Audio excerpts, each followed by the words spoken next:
Vor ein paar Jahren waren sie noch die neue, aufkommende Partei für junge Menschen. Inzwischen sind sie ehrlich gesagt ein bisschen abgerutscht, aber trotzdem sind sie noch da und stehen auch zur Wahl für die Bundestagswahl. Heute geht es um das Wahlprogramm der Piraten. Einen wunderschönen guten Tag, ihr Lieben. Ich hoffe, es geht euch wie immer gut soweit und damit auch willkommen zurück zu einem neuen Video. Wie bereits erwähnt, soll es heute um das Wahlprogramm der Piraten gehen. Ihr kennt das Format, ich telefoniere hier mit Vertretern der unterschiedlichen Parteien und das soll heute auch nicht anders sein. Und genau diese Vertreter sollen Stellung nehmen zu 7 unterschiedlichen Kategorien in Bezug auf ihr Wahlprogramm und was sie denn so in Zukunft vorhaben. Und deswegen telefoniere ich heute mit Anja Hirschel. Sie ist einer von 3 Spitzenkandidaten der Piratenpartei und muss mir zu den folgenden Kategorien Rede und Antwort stehen. Natur- und Umweltschutz, innere Sicherheit, Bildung, Familie, Gesundheitswesen, Digitalpolitik und auch die Flüchtlingspolitik.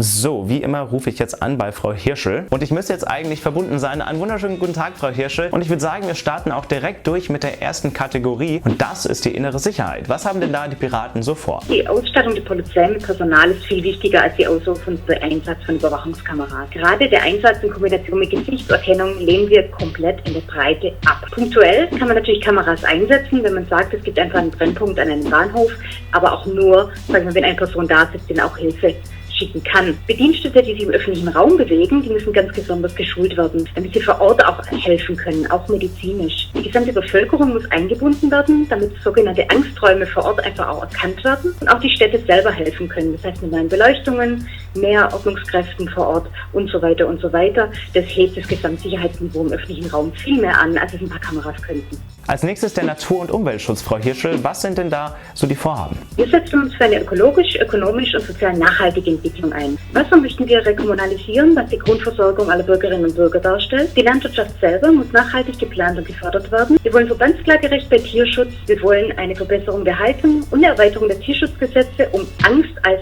Tierleidsanerkennung, eine erweiterte Eierkennzeichnung, ein Haltbarkeitsdatum auf Geräte, um der Obsoleszenz entgegenzuwirken und eine Gerätehoheit für die Verbraucher, das heißt, sie dürfen die eigene Software auf ihre Geräte aufspielen. Gehen wir direkt weiter zum Gesundheitswesen. Was wollen die Piraten denn da? Wir wollen mehr Transparenz im Gesundheitssystem, was Qualität und Gelder angeht. Wir wollen die Patientenvertretung stärken, also mit Stimmrecht. Im ländlichen Raum wollen wir Modelle fördern, wie mobile Arztpraxen unterstützen. Die Förderung für die Notfallmedizin möchten wir die Ersthelferausbildung unterstützen, für mehr menschliche Pflege und besseren Personalschlüssel und die soziale Absicherung von privaten Pflegepersonen und gleichzeitige Arbeitsbedingungen für Pflegekräfte unbedingt verbessern. Bei der Drogenpolitik, die muss komplett umgebaut werden. Wir wollen Prävention als Grundlage, die Freigabe von Cannabis und keinerlei Werbung für Drogen allgemein. Als nächstes Thema die Familie. Was steht denn da so im Wahlprogramm der Piraten für die Bundestagswahl 2017? Bei der Familie möchten wir die Förderung der Wahlfreiheit. Jedes Kind soll schnell eine Kindergrundsicherung bekommen, um unabhängig vom Elternhaus einen gewissen Standard einhalten zu können und Zugang zur Bildung zu bekommen. Wir wollen kostenlose Betreuungsmöglichkeiten, um den Eltern einfach die Möglichkeit zu geben, zu arbeiten oder daheim zu bleiben,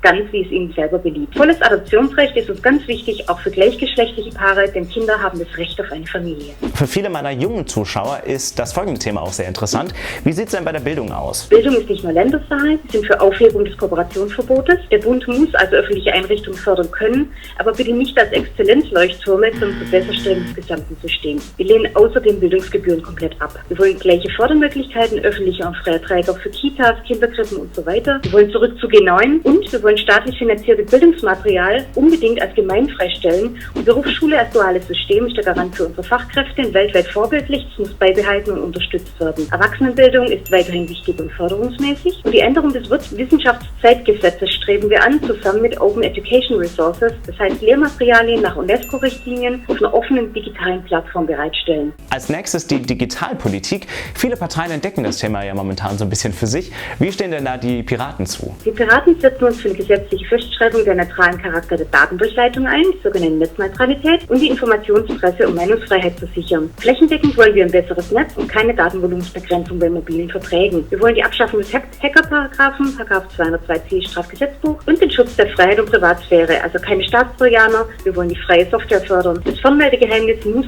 um ein Telemedien-Nutzungsgeheimnis erweitert werden. Wir wollen freien Zugang zu öffentlich finanzierten Inhalten. Wir wir haben dabei Lösungen, die je nachdem mit oder ohne Änderung des Urheberrechts auskommen. Wir wollen eine Stärkung der öffentlichen Bibliotheken, Gemeinfreiheit aller amtlichen Werke und für die öffentliche Forschung und die Zurücknahme der Überwachungsgesetze, die Hate Speech verhindern sollten, aber letztendlich nur Zensur bedeuten. Und als letztes dann noch die Flüchtlingspolitik. Asylpolitik muss solidarisch und menschenwürdig sein, also an humanitären Standards gemessen werden. Wichtig ist, Asyl und Migration ist nicht dasselbe. Bei Asyl, wir wollen die Ursachenbekämpfung zur Konfliktprävention. Bei uns müssen dann auch Verfahren schneller werden, ob jemand Asyl bekommt oder nicht. Migration selbst muss klar geregelt sein, und dabei geht es auch um Studierende, um Forschende und auch um dauerhaft Einwanderungswillige. Damit Menschen, die papierlos sind, nicht als billige Arbeitskräfte ausgenutzt werden können und gleichzeitig den Arbeitsmarkt verzerren, möchten wir eine klare Regelung, um diesen Menschen auch Zugang zu Bildung und medizinischer Versorgung sicherzustellen. Asylgründe möchten wir erweitern um den Bereich sexuelle Identität. Die Unterkünfte für Asylsuchende müssen dezentral organisiert sein, um gerade auch Schwächere wie Kinder und Frauen besser persönlich betreuen zu können. Zudem ist auch so die direkte Förderung wie Sprachunterricht viel besser zu organisieren, der Erfolg auch viel besser zu kontrollieren. Wir wollen keine Abschiebung direkt in Kriegsgebiete und wir wollen eine ordentliche und standardisierte Anerkennung ausländischer Berufs-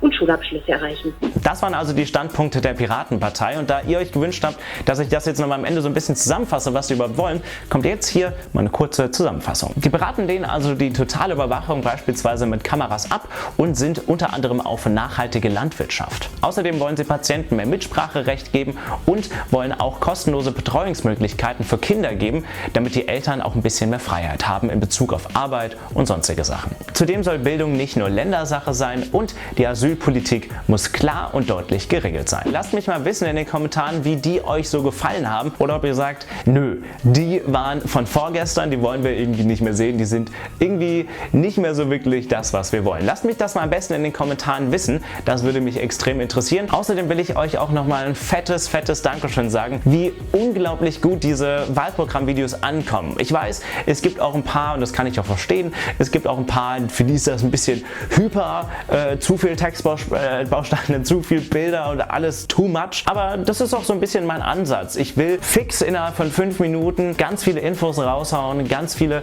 auch visuell unterstützte Bilder dazusetzen, damit man auch nicht nur eine Sekunde gelangweilt wird von dem, was gerade gesagt wird. Und selbst wenn man total den Faden verloren hat, was dieser Vertreter der Partei überhaupt gerade gesagt hat, dann hat man immer noch die Textbausteine und die Bilder, und irgendwie fühlt man sich dann trotzdem, glaube ich, unterhalten. Auf jeden Fall, ich wollte mich nochmal bedanken für den krassen Support für diese Wahlprogrammvideos. Freut mich wirklich, dass die so gut ankommen. Und falls ihr noch mehr Wahlprogramm- und Bundestagswahlvideos sehen wollt, dann schaut einfach in dieser Playlist hier vorbei. Und falls ihr neu auf meinem Kanal seid und euch das hier auch gefallen hat und ihr mehr sehen wollt, dann macht es euch doch ganz einfach und abonniert hier auf diesen Button. Ich würde sagen, wir sehen uns beim nächsten Mal wieder. Gebt dem Video ein Like, falls es euch gefallen hat.